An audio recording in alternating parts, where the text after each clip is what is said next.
O que a gente vai fazer então agora, senhores, é uma introdução que vai se aplicar, uma parte introdutória que se aplica a todos os crimes contra a fé pública, tá bem? Todos, tá? São requisitos, algumas características principais aqui dos crimes contra a fé pública, senhores. O item 1 aí da introdução é o seguinte: por que o Código Penal, a lei penal, precisou prever aí no título 10 aí da parte especial do Código Penal dos crimes contra a fé pública? Por que a lei penal precisa punir esses crimes? Ou por que a lei penal precisa prever esses tipos de comportamentos humanos e considerá-los como crime? Tudo bem? Por que a imitação de documentos, falsificações de documentos, alterações de documentos, né, têm relevância para nós? Né? Primeira coisa que eu vou fazer é uma reflexãozinha. Por que os documentos? Eu até trouxe o documento aqui, professor aqui, só para ilustrar, tá? Por que nós temos interesse que isso aqui seja verdadeiro, né? Documentos, papéis, assinaturas, dinheiro, né? Atestados. Por que a gente tem que entender? Por que a gente tem que saber? Ou por que a lei penal precisa ter relevância, se preocupa com a existência desses crimes aí, hein? O que você acha? Nos crimes contra a fé pública, tá? Nós sempre teremos o Estado como vítima, tá bom? E quando eu digo Estado, somos nós, sociedade, tá bom? Quando o Estado tem interesse em punir determinado crime, ou o Estado figura como vítima desse crime, é porque ele representa todos nós. Então a sociedade toda é vítima, tá bem? Quando eu tenho uma falsificação, então, apesar de eu não ter, eventualmente, ser atingido pessoalmente, não tive nenhum prejuízo, não tive nenhum aborrecimento, mas enfim, por que o Estado precisa punir aí, precisa prever esses delitos aí como crime, essas condutas como crime, tá? Por que o Estado, outro exemplo, por que o Estado, outra pergunta é na mesma linha, por que o Estado precisa prever como crime porte de arma? Você não tem uma vítima específica, eu não estou falando de homicídio, não estou falando de uma lesão corporal, nada disso, não é uma ameaça específica contra uma pessoa, mas por que o Estado precisa prever o crime de porte de arma como crime? E no crime de porte de arma, porte legal, o Estado lá é a vítima também. Por que o Estado lá, nós, representados pelo Estado aí, tem interesse em punir, em prever tais condutas como crime, tá, senhores? Vamos lá. Aqui a gente está cuidando de alguns delitos, crimes contra a fé pública, por exemplo, tá? Porte de arma, tráfico de drogas, tá? Crimes contra o meio ambiente, tá bom? Quando alguém rouba o Estado, né? Quando um corrupto, um funcionário público corrupto desvia dinheiro, quem que é o interessado? Que todos nós temos interesse nisso, tá bom? A gente sai aqui de alguns crimes em que a gente tem uma pessoa específica como vítima. Nós temos aqui agora também, tem ganhado corpo, principalmente por conta dos interesses que estão sendo defendidos, previstos na Constituição Federal. Nós temos diversos delitos aí cuja sociedade tem interesse em que eles existam, tá bom? A gente está vendo a época agora de coronavírus, muito crime a gente nem sabia que existia, não temos jurisprudência consolidada porque nunca passamos, né, sobre situações como essa. Mas por que eu, cidadão, tenho interesse que você aí fique em casa, não é? Dentro daquilo que você puder, se você não for realizar nenhuma atividade imprescindível, por que o Estado pode e por que eu, como interessado, eu como integrante da sociedade, tenho interesse que você aí fique em casa? Também não estou falando de política, desse político, nada disso, tá? São decisões aí administrativas que vão ser cumpridas, né? Por quê? Porque é assim que as coisas têm que ter, né? A sociedade tem que entender que determinados comportamentos vão ter relevância jurídica porque nós, o Estado, a sociedade representada pelo Estado, tem interesse na previsão desses crimes, tá? Eu tenho dúvida aqui, não tenho dúvida que nenhuma das pessoas aqui vai ter dúvida sobre a necessidade de punir crimes ambientais. Você gosta ali de respirar um ar poluído ou um ar limpo, né? Você gostaria de beber uma água limpa ou uma água suja, poluída, não é? Por isso nós temos interesse, tá bom? Esses bens, quando eu digo assim que o Estado é a vítima que tem interesse em prever tais condutas como crime, senhores, é porque o bem jurídico aí, o que está sendo tutelado pertence a todos nós, tá? Quando eu tenho a previsão, então uma pessoa está andando na rua armada, não está causando nenhum prejuízo, está com a arma na cintura. Eu, em cidadão, tenho interesse que ele seja preso, seja apurado, aquela arma, se não for regular, ela seja apreendida. Por quê? Porque em algum momento esse sujeito vai empregar essa arma de fogo, não é? Nós, sociedade, temos interesse, então, em que as pessoas sejam, tá? Protegidas, né? De forma integral, né? Então, nós temos alguns delitos que a gente não consegue identificar muito, eu, pessoa física, como vítima. Mas eu, enquanto integrante da sociedade, preciso compreender que determinados delitos precisam existir porque eles nos protegem a sociedade como um todo, tá? E os crimes contra a fé pública não é diferente. A sociedade tem interesse que esse tipo de documento aqui seja verdadeiro, esses e outros, né? Papel, documento, que vocês entenderem, tá? Sejam verdadeiros para a proteção da própria sociedade, tá bem? É por conta disso, o direito não é individual, é coletivo, tá bem? Nesses termos, então, nós temos bens jurídicos aqui, a fé pública é um exemplo, né? Saúde pública é outro, em que a sociedade tem interesse que todos esses delitos sejam previstos como crime, tá? Sob pena de banalizá-la, sob a pena da sociedade perder aí algum tipo de paz pública, ordem pública. A gente acabou de falar, né, dos crimes contra a paz pública. A sociedade fica empolvorosa, fica instalada a insegurança, né? Então, por isso, eles têm alguns direitos que são tutelados, algumas garantias tuteladas pela Constituição Federal, cujo eu não tenho uma pessoa como titular, temos diversas pessoas como titular. Ainda que eu enquanto cidadão, nunca vou ter um prejuízo, nunca vou ter uma consequência direta, posso ter consequências indiretas em razão de uma falsificação. Mas eu não vou ter consequências diretas, patrimoniais, prejuízos pessoais.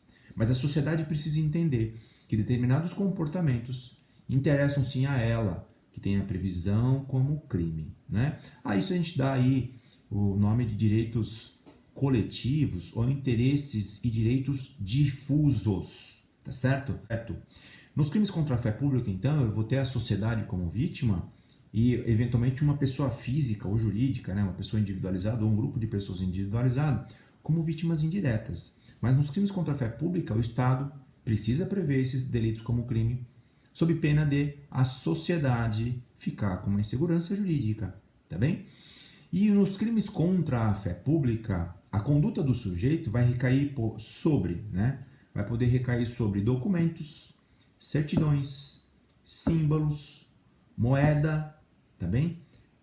Tudo que a sociedade tem interesse em que eles sejam verdadeiros, sejam genuínos, tá bem?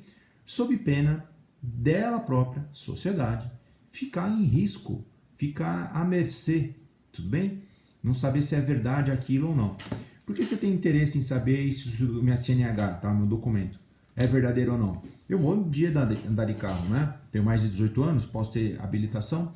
Por que você tem interesse em que eu, o seu vizinho, a pessoa da frente, todas as pessoas que estão hoje, né, na condução de um veículo automotor, que os documentos deles sejam verdadeiros? Que elas realmente possuam o CNH, retiraram o documento de forma regular. Porque senão, pense o seguinte, pense uma sociedade em que todo mundo falsificasse o documento ou produzisse a sua própria CNH, tá? E passasse a dirigir veículo automotor aí. Você acha que a segurança viária, né, a segurança das pessoas, aí, os transeuntes, os pedestres, estariam aí mais com maior risco ou em menor risco? Tá bem? Então, alguns documentos revelam, senhores, isso identifica, por exemplo, que aquela pessoa passou pelo procedimento regular. De tempo em tempo, ela foi lá e... Cadê a data de validade? De tempo em tempo, 2021. De tempo em tempo, ela foi lá e passou, regularizou o documento. Tudo bem? As pessoas sim têm interesse, devem ter interesse sim, na emissão desses documentos. Sabendo que esse documento é verdadeiro, quer dizer então que a pessoa passou na prova. Então esse é o fundamento, tudo isso para fazer uma introdução e para fazer o fundamento da existência dos crimes contra a fé pública. Outro segundo ponto que eu queria marcar com vocês sobre os crimes contra a fé pública, tá? Nessa introdução ainda. Nós vamos ver que os requisitos dos crimes de falsificação, dos crimes de falsidade, eles são 3, tá? Então todo crime que a gente falar que tiver previsto nos crimes contra a fé pública, no título dos crimes contra a fé pública, precisa preencher esses 3 requisitos.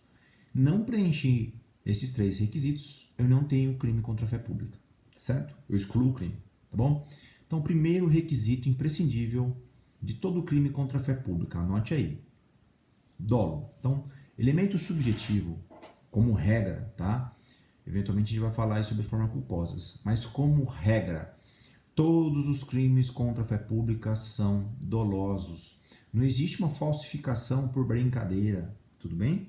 Porque não queria, por imprudência, negligência ou imperícia. Não tem, desculpa, emiti ou passei à frente determinado papel que parecia ser notas de real e não eram, né? Não tem. Então, todos os crimes, o traço característico dos crimes contra a fé pública, como regra, todos os delitos são dolosos. É o dolo, então. Tá bem? Segundo requisito dos crimes contra a fé pública. Os crimes contra a fé pública, senhores, eles devem imitar a verdade ou o verdadeiro, tá? Quando que eu tenho um crime contra a fé pública? Quando aquele documento, aquele símbolo, aquela certidão, aquele sinal, aquele selo imita a verdade, tá certo? Vai ter, então, que imitar a verdade. E essa imitação da verdade, senhores, ela pode ocorrer de 2 maneiras, tá bem? A imitação da verdade pode acontecer de 2 maneiras. Primeira, eu posso alterar a verdade sobre algo já existente, tá bom? Então veja lá, vamos dar um exemplo sobre alterar a verdade sobre algo existente. Esse documento já existia, tá bom? O documento aqui já existia. E eu vou então e mudo aqui, ó, a minha categoria da minha CNH é categoria B. Eu sei até onde vai a categoria B, que tipo de veículo eu posso dirigir. Digamos que amanhã depois aí, fala, gostei de caminhão, vou comprar um caminhão com carroceria grande, um monte de eixo. E eu sei que para mim dirigir veículo automotor, tá no Código de Trânsito, considerado caminhão, eu preciso ter categoria no mínimo D, tá bem? Então eu vou aqui, apago o meu B, dou um jeito aqui, tá? E coloco lá a categoria D, tudo bem? O documento é verdadeiro, tá? O papel é verdadeiro, tem textura de verdadeiro. Eu realmente tirei esse papel, esse documento que foi emitido pelo órgão competente, mas eu alterei a verdade sobre algo, tá bom? Então essa imitação da verdade pode ocorrer primeiro sobre alteração da verdade. Algo verdadeiro já existia e ele foi alterado, tá certo? E essa imitação da verdade também ela pode ser no todo. No todo como? Esse documento inteiro ser falsificado, mediante falsificação, mediante criação. Eu crio aquilo que até então inexistia. Então, na alteração, o documento já existia e eu alterei.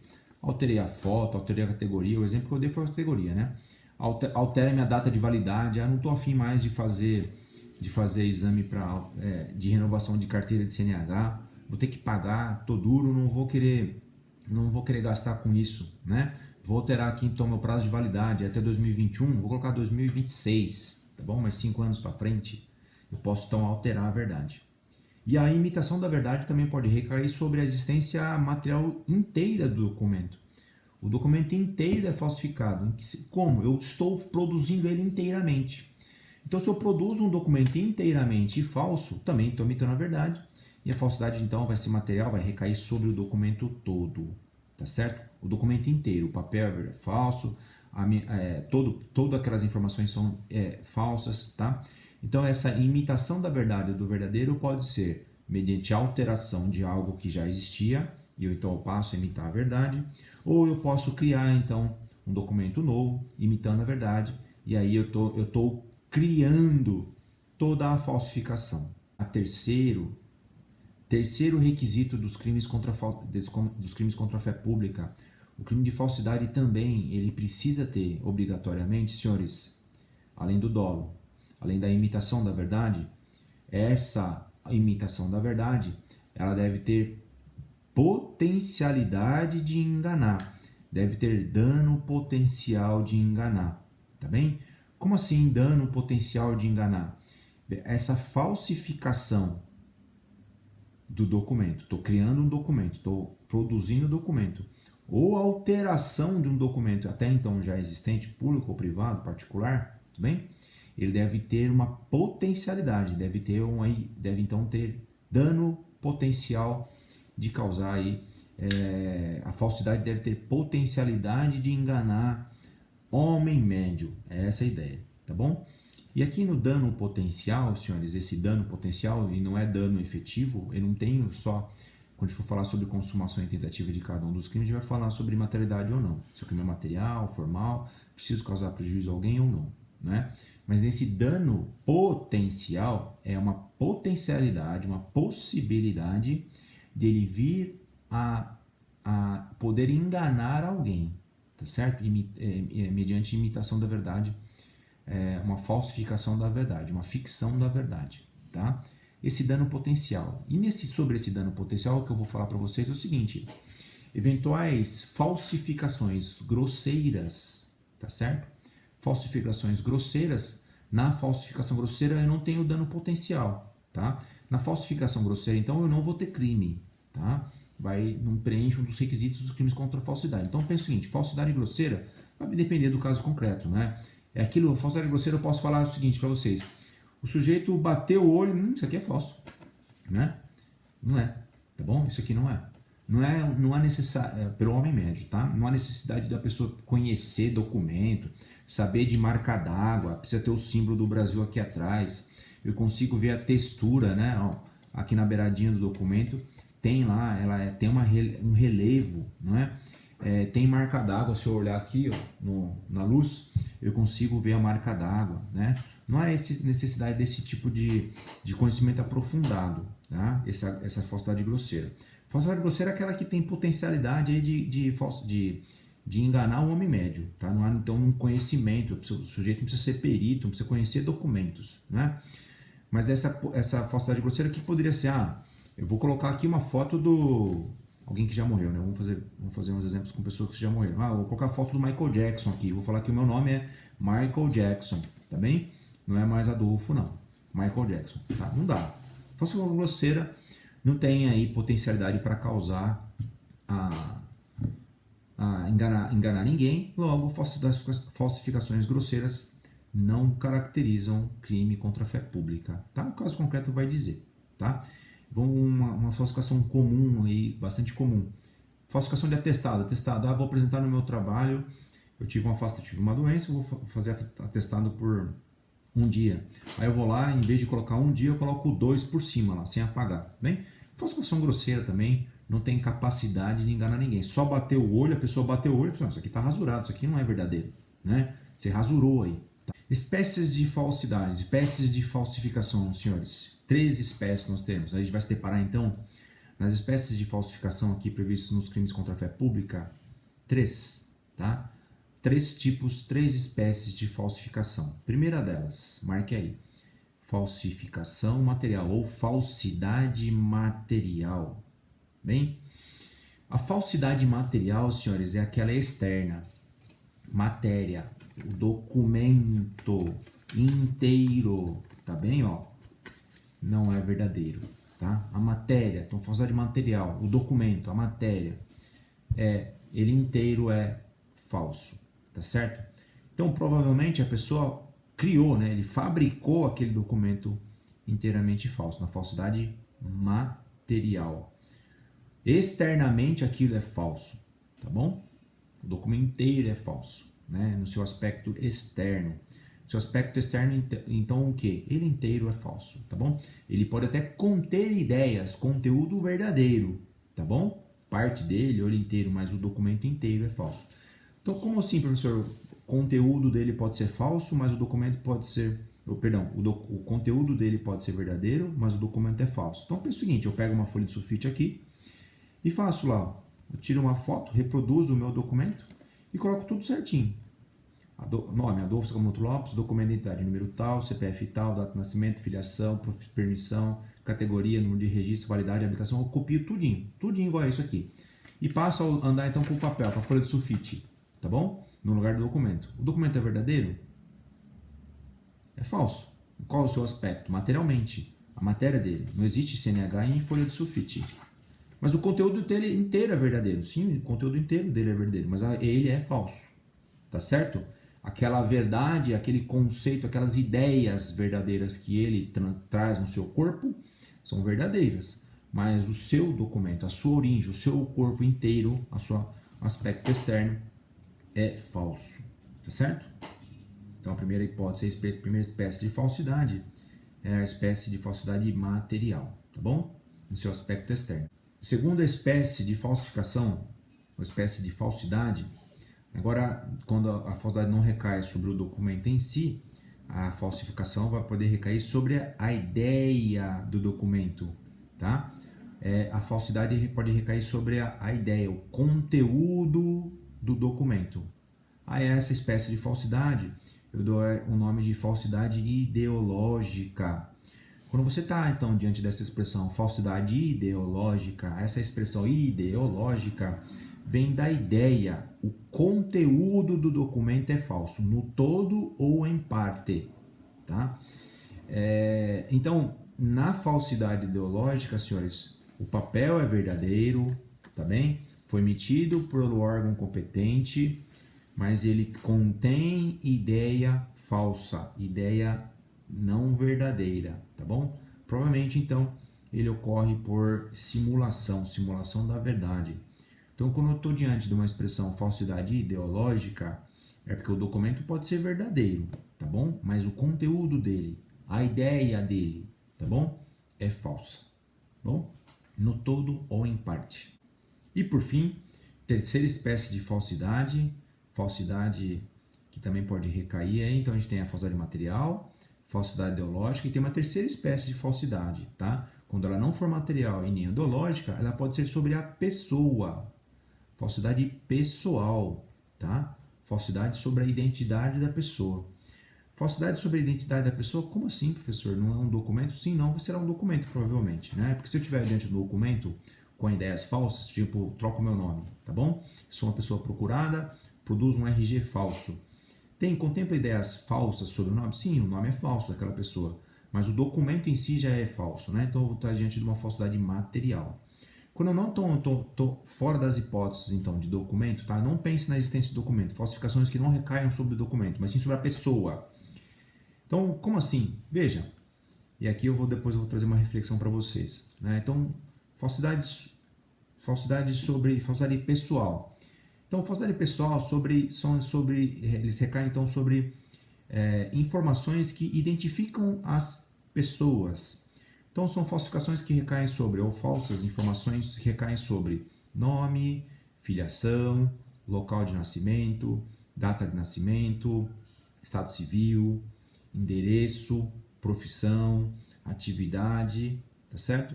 Essas são as falsidades aí que recaem sobre a pessoa. Então, digamos que eu estou na rua, não trouxe nenhum RG, não estou nenhum documento comigo, sou abordado pela polícia lá, tá? O policial vai me perguntar, eu estou em atividade suspeita, né? Esse é o fundamento para se ter abordagem policial. É fundada a suspeita. O Código de Processo Penal estabelece lá quem que vai poder sofrer aí eventual abordagem, né? Abordagem ou busca apreensão pessoal. Aquele que tiver em situação suspeita, né? Comportamento suspeito, tá bom? Então, eu com comportamento suspeito, o policial bateu o olho, vou dar uma abordada que esse rapaz aí tá andando meio esquisito, né? Eu bati o olho nele, ele ficou meio gélido assim e tal, deve estar devendo alguma coisa. Vamos lá, vamos abordar o sujeito. Abordou, bom dia, cidadão, tal. Documento, não trouxe nenhuma, policial.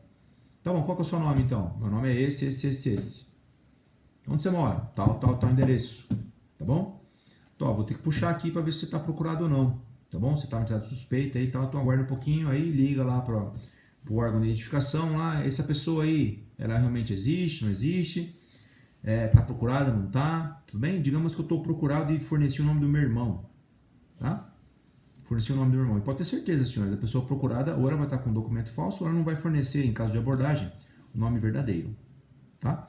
E por isso que a falsidade, então, recai sobre a pessoa, tá bem? E não mais sobre o documento, na informação verbal que a pessoa passa. Por isso, falsidade pessoal, tá bom? Forneci lá informações sobre o meu nome para a pessoa, para o policial, tá? É uma falsidade pessoal, não é material nem ideológica, tudo bem? mas também você tem aí fé pública violada, você também tem crime contra a fé pública. Professor, sou obrigado, uma pergunta comum feita em sala de aula, né? Professor, sou obrigado a andar com RG? Eu sou obrigado a andar com algum documento, né? A lei não obriga não, tá? Não é nenhuma lei civil, administrativa, ato administrativo, lei penal, nenhuma lei determina lá que todo brasileiro ou toda pessoa em solo nacional é obrigado a andar com documento. Não é, tá bom? Não temos necessidade de usar, não somos obrigados a andar com documentos. A observação a exceção que eu faço é o seguinte, desde que a atividade que eu estiver realizando, a atividade que eu estiver fazendo, não exija documento de porte obrigatório, tá bem? Quando eu não tiver documentos de porte obrigatório, aí sim, esse documento é de porte obrigatório. O sujeito obrigatoriamente tem que estar portando sob pena de alguma consequência, multa, ilícito civil, ilícito administrativo ou ilícito penal, bem? Então, eu trago aqui para vocês a CNH. CNH é documento de porte obrigatório? Você que está dirigindo o veículo automotor, tirou a CNH, estudou lá. Documento, a CNH é documento de porte obrigatório? Com certeza é. Se você se lembrar bem quando você tirou lá a sua CNH lá é documento de porte obrigatório. Inclusive está escrito aqui, né? Documento de porte obrigatório. Toda pessoa que estiver dirigindo o veículo automotor é obrigada a andar com esse documento, certo? Fora disso, não estou realizando nenhuma atividade que exija a posse ou porte de documento obrigatório, eu não sou obrigado a andar com o documento. Tá? No entanto, tenho obrigação de fornecer minha identidade civil. Nesse exemplo que eu dei para vocês, eu tenho obrigatoriedade de fornecer tudo que o policial eventualmente me perguntar, né? Fui abordado, estava em situação suspeita, sou obrigado a fornecer meu nome, eu posso me calar, tá? Você tem obrigatoriedade, tá bom? Sob pena de praticar aí um delito, tá bom? Praticar uma contravenção penal. A nossa identidade civil, elementos sobre nossa identidade civil, senhores, informações sobre a nossa identidade, sim, elas são obrigatórias, tá? A autoridade pode exigir a minha identificação? Pode. Diversos órgãos públicos aí exigem lá, se você não tiver com documento, você não entra, tá bem? Pode, né? Pode sim, pode exigir sim, tá? Então eu sou obrigado a fornecer informações, quando for abordado lá, sou obrigado a fornecer informações sobre minha identidade? Com certeza, sob pena aí de praticar uma contravenção penal, tá bom? Omissão de dados legítimos sobre a sua pessoa, tá? Para quem tiver interesse, professor, qual que é a contravenção penal aí? Contravenção penal que eu estou mencionando, senhores, é o artigo 68 da Lei das Contravenções Penais. Diz aqui o artigo 68 da Lei das Contravenções Penais: recusar à autoridade, quando por esta justificadamente solicitados ou exigidos, dados ou indicações concernentes à própria identidade, estado, profissão, domicílio e residência. Incorre na pena de prisão simples de 1 a 6 meses e multa, se o fato não constitui infração penal mais grave, que nas mesmas circunstâncias faz declarações verídicas a respeito de sua identidade, pessoal, estado, profissão, domicílio e residência. Veja, a lei penal não exige que eu apresente documento, tá? Mas eu sou obrigado a fornecer dados que me identifiquem, tá certo? Sob pena de praticar contravenção penal. Quarto ponto a ser marcado, bastante importante. Pacífico, que o princípio da insignificância não se aplicam para os crimes contra a fé pública. Como assim, professor? Princípio da insignificância com crime contra a fé pública? Pois é. Condutas insignificantes, senhores, o princípio da insignificância ou o princípio do crime de bagatela, tudo bem? E não existe o crime por falta de ofensividade a bens jurídicos, né? E os crimes o princípio da insignificância, os crimes de bagatela incidem sobre quais crimes, professor? Crimes patrimoniais, senhores, em aquilo que eu posso ter algum valor, né? Em que de tão ínfimo foi a prática do determinado delito patrimonial, que encontra a previsão na lei, mas não ofende o bem jurídico, né? O direito penal não vai ser acionado por conta da pouca infração penal, pouco valor daquela conduta, não é? De modo que o direito penal aí vai falar que não existe crime. E essa mesma ideia já foi trazida aqui para os crimes contra a fé pública. Digamos que na fé pública, como eu falei para vocês, eu não vou ter crime patrimonial. Provavelmente alguém vai falsificar um documento, senhores, Para ter alguma vantagem pessoal ou alguma vantagem patrimonial, sim, tá bem? Mas né, fiquemos nas hipóteses de falsificações aí de vantagens pessoais, em que eu não consigo valorizar, ter um valor, quantificar, montar um montante para aquele tipo de conduta. Né? O sujeito não teve nenhum proveito econômico. Então é por isso que eu quero falar sobre o princípio da insignificância. Né? O princípio da insignificância não incide, não se aplica de forma pacífica a isso nos crimes contra a fé pública. Por que isso? Então, porque os crimes contra a fé pública, pouco importa para os crimes contra a fé pública, e qualquer um deles, a existência ou não de prejuízo financeiro, prejuízo monetário, tá bem? Por quê? Porque a lei penal está aqui se preocupando com a verdade das coisas, verdade das ideias, verdade das informações, pouco importando qual a consequência monetária ou econômica daquele comportamento, tá? Então, o princípio da insignificância, eu tenho nos crimes contra a fé pública?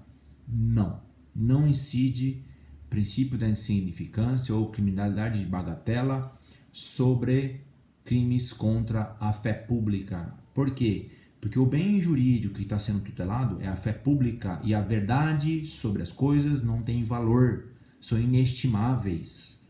Por conta disso, então eu não posso trazer a mesma ideia lá dos crimes patrimoniais para os crimes contra a fé pública, tá bom?